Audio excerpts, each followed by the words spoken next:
Hey guys, Ruben Dutch here. So today we are in the east of Singapore, and as you can probably tell by the background behind me, we are in the Tanjong Katong area. So we're not actually here to tour a shop house, we're here to tour something a little more rare. Now, the lovely folks at We Love Walk-Ups have actually invited us to tour a beautiful 2-bedroom walk-up unit that they've just listed on the market. Now, in the past, we've toured walk-up units at Tiong Bahru, but certainly nothing of the Tanjong Katong variety. Just before we begin, we'd like to thank you guys for your continued support on this channel. It really means a lot to us. We'd also like to thank the listing agents, Rachel, Sammy, and Eunice for allowing us to tour this beautiful unit today.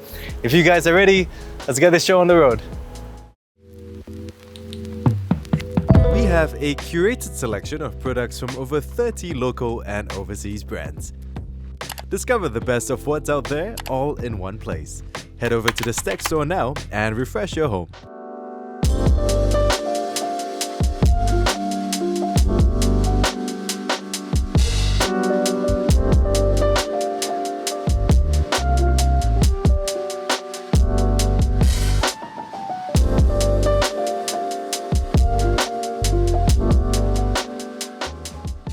Alright, so specs on this unit today, we've got 2 bedrooms, 2 baths, a study, an outdoor patio area, and this is spread across 1,195 square feet of interior and exterior space. We've got an open plan kitchen, living and dining concept, and both the interior design as well as the floor plan was conceptualized from ground up by the team at We Love Walk-Ups. Now, this unit is currently going on the market for $1.85 million, and with that, let's begin this tour from the entryway.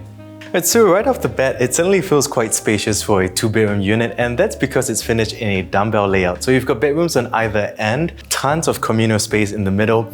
One thing as well is you've got a 3.2 meter ceiling, which really helps to accentuate the space, cement screed flooring running throughout. Now, because it's a dumbbell layout, you don't actually get an entryway, so no wasted space in that regard.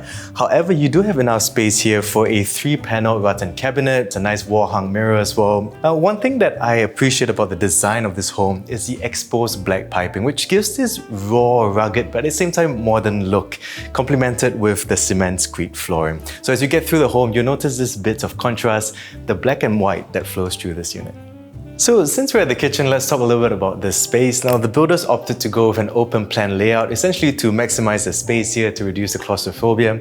Now, you notice that most of the finishes are in black. You've got a good mix of both matte and shiny, so great contrast, very sleek, very modern. This kitchen is finished in a galley layout, fits about 2 or 3 people at this point. Or so it would seem, because this is actually a mobile island. So essentially it can be moved to the owner's needs and wishes. This island features a nice marble countertop. We've got 3 panels of storage cabinets below and a cantilevers to one end, allowing the placement of 2 bar stools. So it's a great area for hosting, work, or even just a quick meal. As we get to the main kitchen counter, we can't help but notice this massive 3-panel windows, which is great not just for ventilation and sunlight coming in, it also provides great views of the greenery outside. So we've got a marble countertop that spreads throughout, your usual appliances, including your 3-burner gas hob, your chimney hood, as well as built-in oven. As we get further down, you've got tons of storage cabinets, and right opposite us is actually the service yard where you'll find a stackable washer and dryer. As we move on, we find that there's enough space between the kitchen and the living room for a dining area. Now, the owners have fitted a 4-seater dining set here, and there's a nice rug below that helps demarcate this space. Heading on into the dedicated living area, we've got a 3-seater L-shaped sofa, circular coffee table in the middle, and right opposite that, your rattan TV console, on top of which you'll find your 55-inch TV set. Now, one thing I like about this space is the different colors and textures that come together without seeming overly cluttered, certainly tons of character in that regard. And framing the backdrop, we've got oversized storage cabinets. To its right, you've got an armchair together with an overhanging pendant light, which serves as a great reading nook area. Moving in from the living area, we come to these glass bifold doors, which essentially separate the study from the living room while allowing sunlight to still penetrate the entire home. Now, this study certainly feels very spacious. It's definitely very well lit, and perhaps the first thing you notice as you walk in are these exposed red brick walls. Not only are they charming, they remind you that you are in a walk-up. Now this study is currently fitted with lounge furnishings, so certainly very communal in that regard. That being said, I could see this area being converted either into a proper study or potentially a third bedroom with the adequate blinds. Now right behind me you'll find glass French doors leading out to the balcony. It's currently being used as a barbecue area.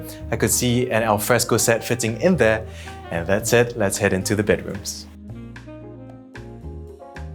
Right next to the study is the common bedroom, so come on in. The first thing that you notice is that it's very long and linear, so essentially separated on one side the rest area and the other the study area. Right here we've got a 3-panel wardrobe, a king-size bed in the middle, bedside furnishings, and towards the far end we have these massive 3-panel windows bringing plenty of natural light into the space, study table, strip shelving, and a little corner here for an armchair, essentially a nice reading nook right next to the windows. Now that said, let's have a look at the second bedroom. So earlier we spoke about the dumbbell layout, so getting to the second bedroom essentially requires us to cross the commons as well as the service area. Now it is a pretty long corridor, however it's spacious enough to fit items like consoles, vases and pieces of artwork. Now before we head into the second bedroom, we come to the guest bath. It's nicely concealed behind this white barn door. Now this guest bath is essentially utilized by the occupant of the first room as well as your guests. Very spacious, and perhaps one thing that I would like to point out are the breeze blocks above. Now that adds a nice heritage touch to this bath, and with that, let's head into the second bedroom. Now behind those equal leaf double doors is the second bedroom. You notice quite a long entryway, right next to which is another barn door, this time with reeded glass. Essentially conceals the ensuite bath, which is finished in similar fashion to the bath we saw earlier, perhaps just with a different color scheme. But what I want to show you is this bedroom right here. So you've got exposed shelving, you've got a queen-size bed, but perhaps the most important thing is that you have tons of windows all around, essentially bringing all the sunlight into this space. And it also looks great in the dark. As you can see, there are tons of light fixtures around, which help to illuminate this in the night. Now, one other thing that I would like to share is that there are actually 2 access points to this room, one through the way that we came in earlier, and second through this porthole window door, outside of which you'll find the famous white spiral staircase you often see in heritage buildings such as shophouses and walk-ups. Now overall, we've seen a great mix of both architectural and interior design throughout the home. Now at 1,195 square feet of space, you certainly have a lot of emphasis on the communal areas, definitely a lot of sunlight flooding into this home. Now together with a cozy outdoor balcony area, I personally feel like this is a great home to live, work and host from. That being said though, living in the Tanjong Katong area brings about a whole different series of perks. So with that, allow me to share a little bit more about the surroundings. Tanjong Katong is a bustling area filled to the brim with eateries, bars and hole-in-the-wall cafes. It also features tons of recreational outlets ranging from martial arts to yoga to pottery and painting studios. Needless to say, it is fast becoming one of Singapore's top lifestyle spots. Regarding amenities, you'll find the Katong Shopping Centre and I12 cluster in the south, as well as Kinex and PLQ in the north. They're located a 5-minute bike ride from the unit, so you have plenty of variety in that regard.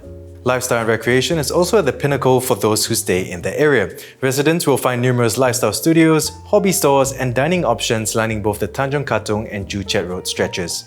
Those who appreciate nature are also a 6-minute bike ride away from the beach.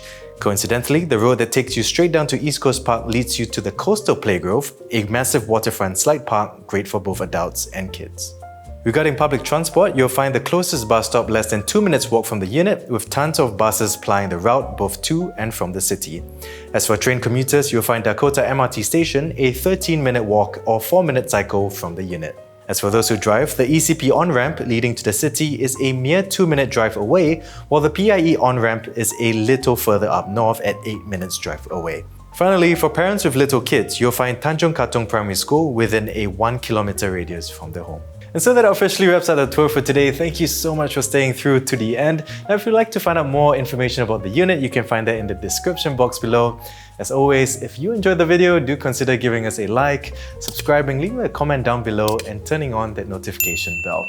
With that, I'll see you guys in the next one. Bye-bye.